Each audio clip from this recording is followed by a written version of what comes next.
Questions are asking if this series is going to converge absolutely, and that means in absolute value, or does it converge conditionally? The difference between these two is there are times when a series has positive and negative values. So when it has positive and negative values, well, of course, some of those negative values will take away from the positive values, making the overall sum smaller. So it's possible that with the positives and negatives, it converges, but if you have absolute value, in other words, you only have positive values, then does it converge or diverge? So converge conditionally means it would converge with the positive and negatives. Converge absolutely would mean that it converges even if you only have positive values. And then, of course, diverge means that it would add up to infinity. In this case, we don't have any positive or negatives. If it was natural log of something less than 1, we might have negatives, but in here we don't have any negatives, so we just have to figure out, does it converge or does it diverge? I'm going to be using the ratio test, where you take the n plus first term divided by the nth term, so in other words, the ratio of one term to the one that's going to come after it, and then take the limit as n goes to infinity. Now technically you're supposed to take the absolute value of this, but as I just said, we don't have any negatives, so I'm not going to have to do the absolute value. But if you take that limit and it's less than 1, then the series converges. If it's bigger than 1, including infinity, then it diverges. The sad thing is, if it equals 1, this test is not conclusive. So if it were to equal 1, we would then have to do something else, some other test. So let's see, this is going to be the n plus first, so put an n plus 1 in for all those n's.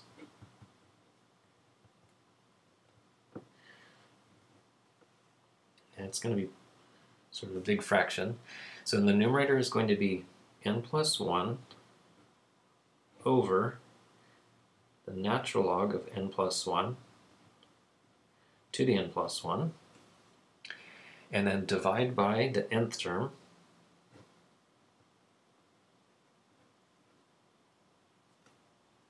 and then when you're dividing two fractions, you invert and multiply. And after you've done this first step a few times,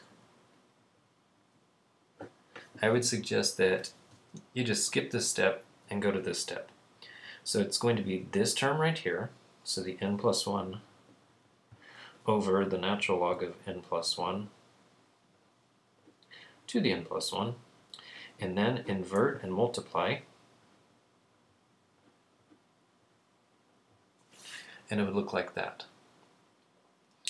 And another good thing to do is give some indication of what test you're using, because we've got integral test, root test, ratio test.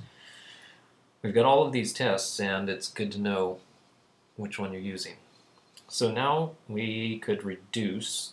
So there's n of these things that can be canceled. So cancel, and that will cancel n of them, but it will leave one of them in the denominator.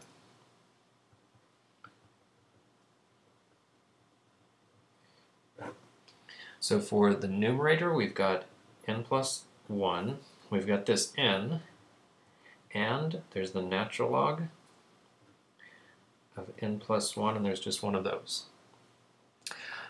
So notice that these two things, n plus 1 and n, they basically balance each other out. If it was just that, and n is going to infinity, the answer would be 1.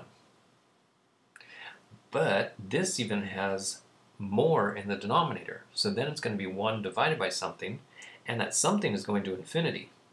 So we're essentially ending up with 1 divided by infinity, 0, which is good news. That means it converges.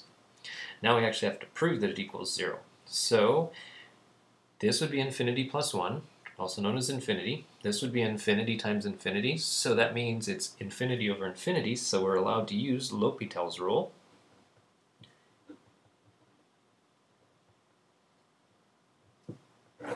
The top, that's easy to take the derivative of, 1. For this, though, we'll need to use the product rule. So take the derivative of n, leave the natural log function alone, plus leave the n alone, and take the derivative of the natural log function,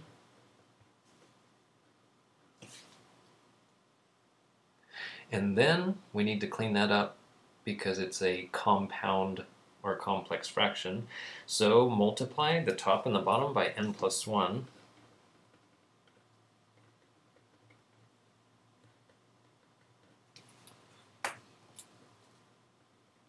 So we've got the limit as n goes to infinity.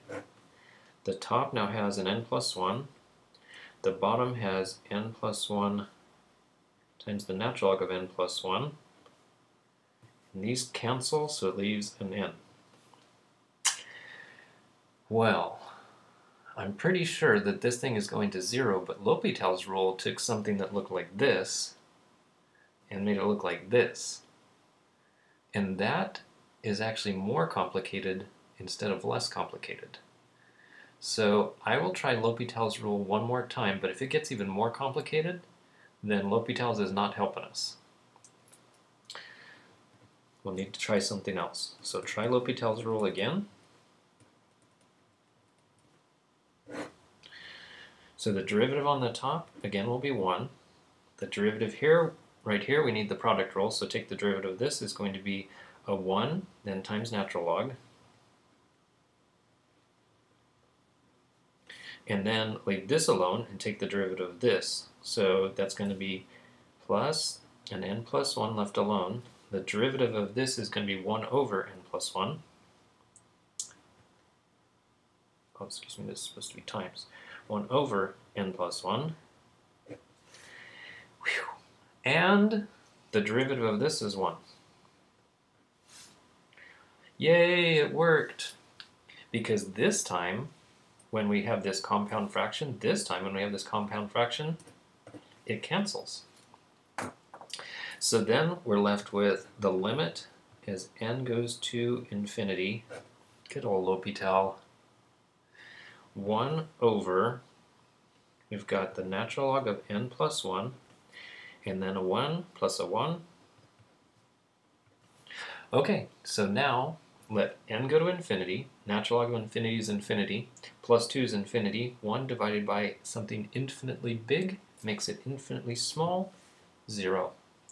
And so, since that is less than 1, therefore, the series we're talking about